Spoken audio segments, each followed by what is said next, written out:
घातांक एवं करड़ी। करड़ी के बारे में आज बताना हमको। कल हम करड़ी पर ला के छोड़ दिए थे।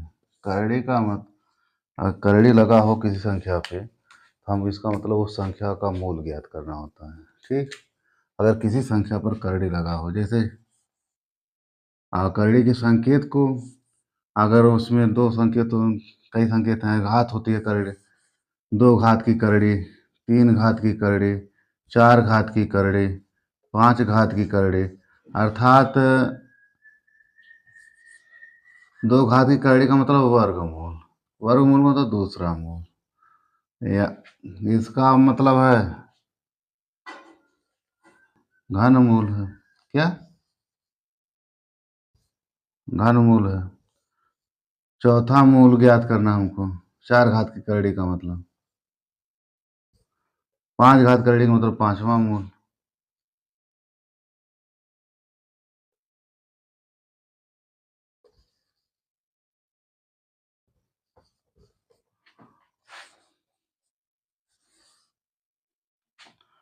अगर ये करड़ी n घात की करड़ी हो तो ये हम कहेंगे कि यह नवा मूल ज्ञात करना है उस संख्या का।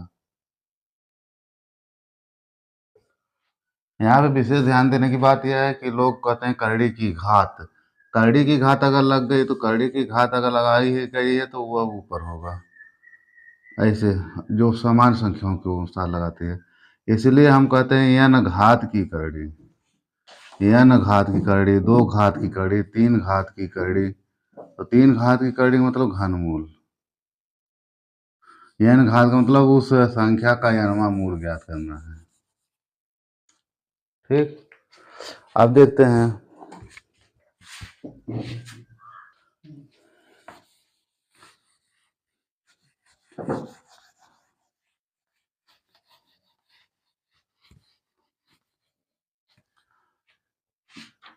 जितने घात की करड़ी होती है, 3 घात की करड़ी है, अगर करड़ी में 8 है तो हम लिखेंगे करड़ी घात 3, 2 × 2 × अभाज्य गुणनखंड करेंगे, और जितने घात की करड़ी होती है उतने का जोड़ा बनाते हैं, युग्म बनाते हैं।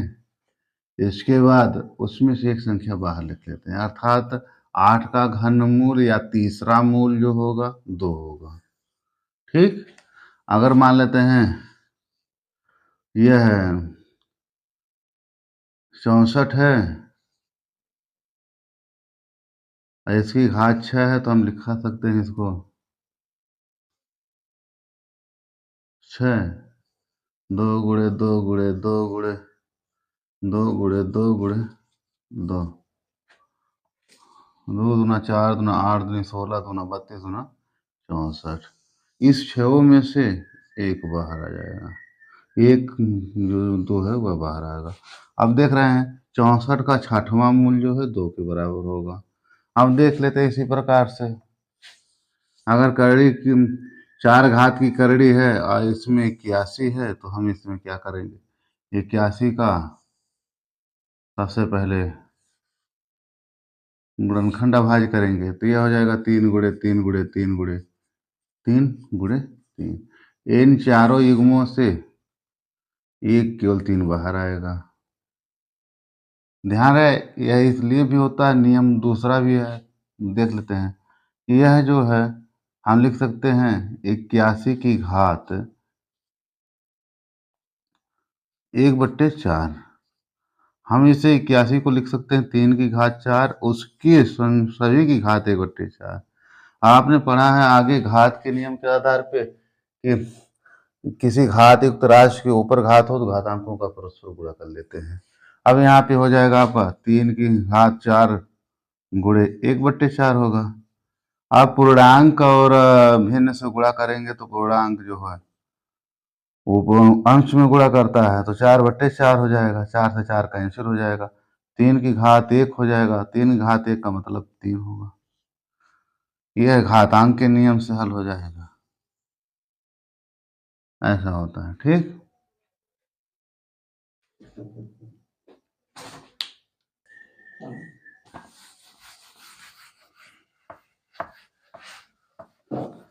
अब यहाँ पे हम कुछ देख लेंगे।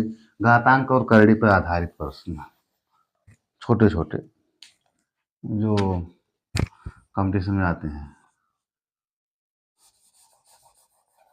अभ्यास प्रश्न।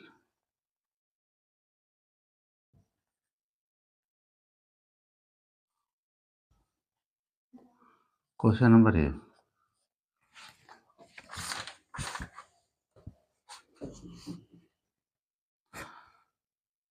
5 की घात 1/4 गुणे 125 की घात 0.25। अब नियम के आधार पर 5 की घात 1/4 गुणे 5 की घात 3 और 25 को हम लिख सकते हैं 25/100। अब ये हो जाएगा आपका 5 की घात 1/4 गुणे 5 की घात 3, 25 कम 25 चौका 100। 5 की घात 1/4 गुणे 5 घात के ऊपर का किसी घातिक राशि की घातों घातांकों का गुणनफल कर लेते हैं, गुणा कर लेते हैं। यहाँ पे जो भिन्नात्मक है तो पूर्णांक अंश में गुणा करेगा, 3 कम 3। अब सजातीय घातिक राशियों के गुणा में गुणनफल की घात निकालने के घातांकों को जोड़ लेते हैं। यहाँ पे हो जाएगा आपका 5 की घात 1/4 धन 3/4। अब देख रहे हैं 5 की घात, अब समान हार वाली ये भिन्न है तो साधार जोड़ की तरह जोड़ लेंगे अंश को। आपका हो जाएगा 5 की घात 4/4। अब 4 से 4 कैंसिल हो जाएगा, 5 की घात 1 अर्थात 5। ठीक।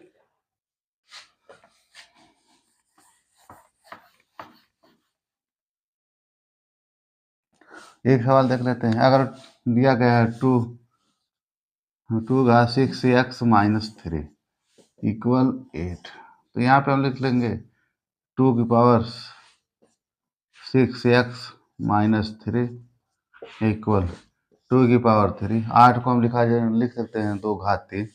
अब ये हो जाएगा, घातांकों का परस्पर तुलना कर लेंगे तो ये हो जाएगा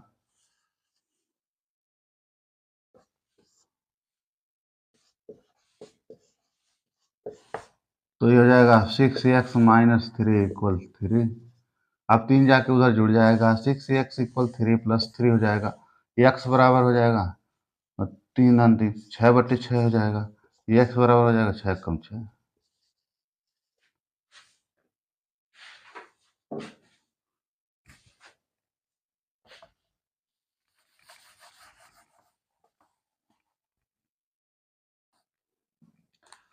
ये क्वेश्चन है 0.0000064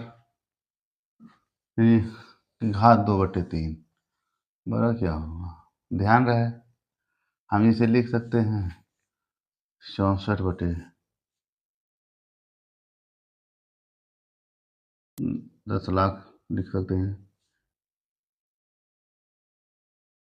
और इसकी घात 2/3। 64 को लिखा जा सकता है 2 की घात 6 बटे, नीचे लिखा जा सकता है 10 की घात 6। इसकी घात 2/3 हम लिख सकते हैं 2/10 संयुक्त घात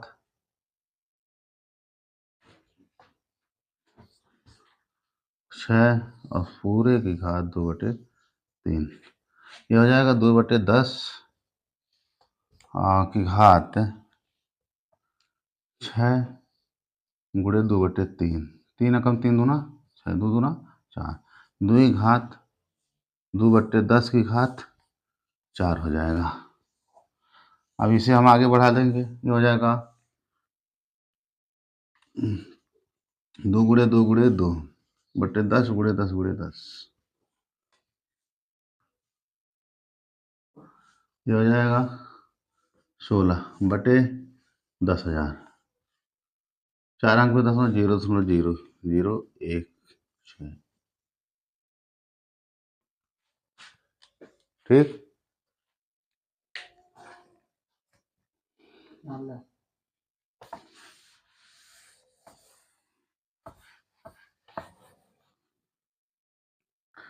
इसी सवाल का एक और छोटा तरीका, इसे हम लिख सकते हैं 0.04 का क्यूब और उसकी घात 2/3।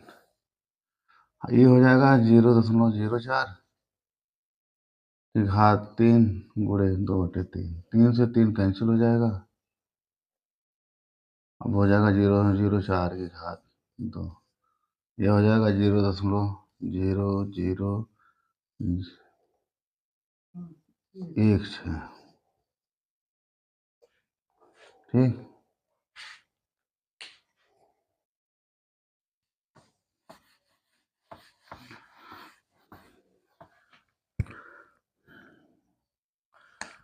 एक तरीका, इस तरीके के सवाल पूछते हैं, करड़े में यक्ष धन, करड़े में यक्ष धन, करड़े में यक्ष धन, ऐसे ऐसे करके चला जाता है। करड़े में यक्ष धन dot dot dot dot dot अनंत बार तक। इस टाइप के सवालों के लिए क्या होता है कि x के ऐसे दो गुणनखंड, x के ऐसे दो गुणनखंड जो यानी बड़ा वाला धनात्मक प्राप्त होगा और छोटा वाला ऋणात्मक, ऐसे दो गुणनखंड उसमें जो बड़ा वाला होगा, अगर मान लेते हैं कि x के दो गुणनखंड प्राप्त होते हैं,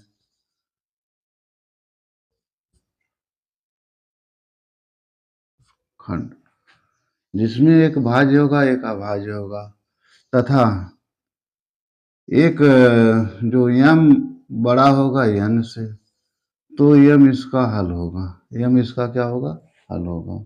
जैसे करड़ी में 12 गुणे करड़ी में गुणे नहीं, धन है, धन करड़ी में 12 धन अनंत बार तक। तो यहाँ पे देख रहे हैं 12 के दो गुणनखंड हमको मिल रहे हैं 4 गुणे 3। अब यहाँ पे देख रहे हैं 4 बड़ा है, तो इसलिए इस करड़ी की राशि का मान जो होगा 4 होगा। ध्यान रहे ऐसा क्यों, क्योंकि हम इसको द्विघात समीकरण से हल करेंगे। तो माना √12 plus √12 plus under dot dot dot infinity बार n मान लेते हैं या a मान लेते हैं, तो ये हो जाएगा आपका, एक राशि को छोड़ेंगे, अनंत तक दिया गया है, तो √12 प्लस a, एक 12 को छोड़कर शेष बराबर जो होगा मान लेंगे a, बराबर हो जाएगा a। इसके बराबर भी a है, दोनों का वर्ग करने पर, दोनों पक्षों का वर्ग करने पर, दोनों पक्षों का वर्ग करने पर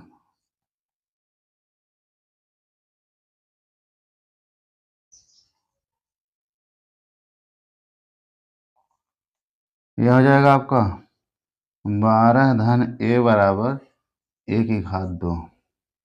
यहाँ पे जब हम हल करेंगे तो देख लेते हैं आपका a² a माइनस 12 बराबर 0, a की घात 2 माइनस 4a धन 3a और माइनस 12 इक्वल 0।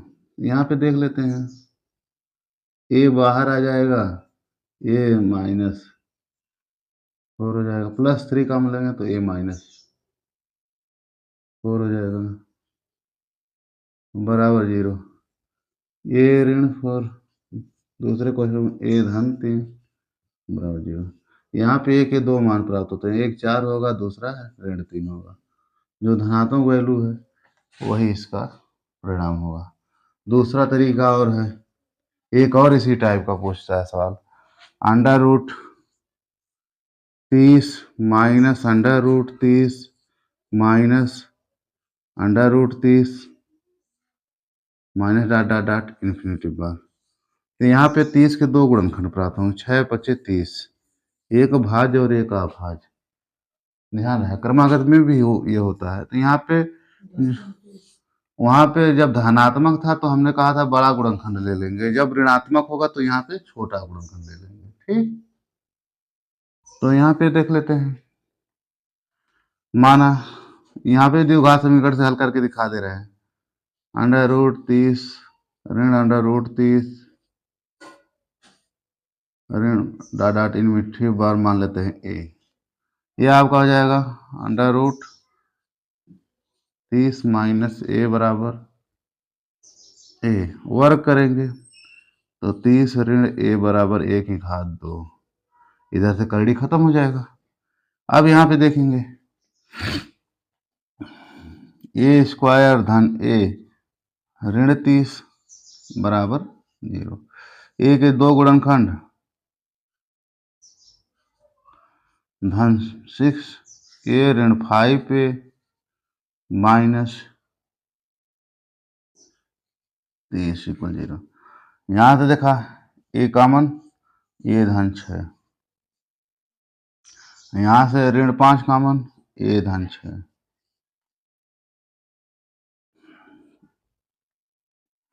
अब ए धन 6 पुनः कॉमन, ए ऋण 5 बराबर 0। ध्यान रहे यहाँ से ए के दो वैल्यू प्राप्त, तो एक ऋण 6 होगा, एक धन 5 होगा। हमने आपसे कहा था दो क्रमागत गुणनखंड एक भाज्य एक अभाज्य हो, या सम विषम वाली भी परिस्थिति आ सकती है। यहाँ पे जो छोटा गुणनखंड प्राप्त होगा वही हल होगा। ठीक, अर्थात इसका वैल्यू जो होगा 5 के बराबर होगा। इसका वैल्यू तो हम दिखाई दिए 4।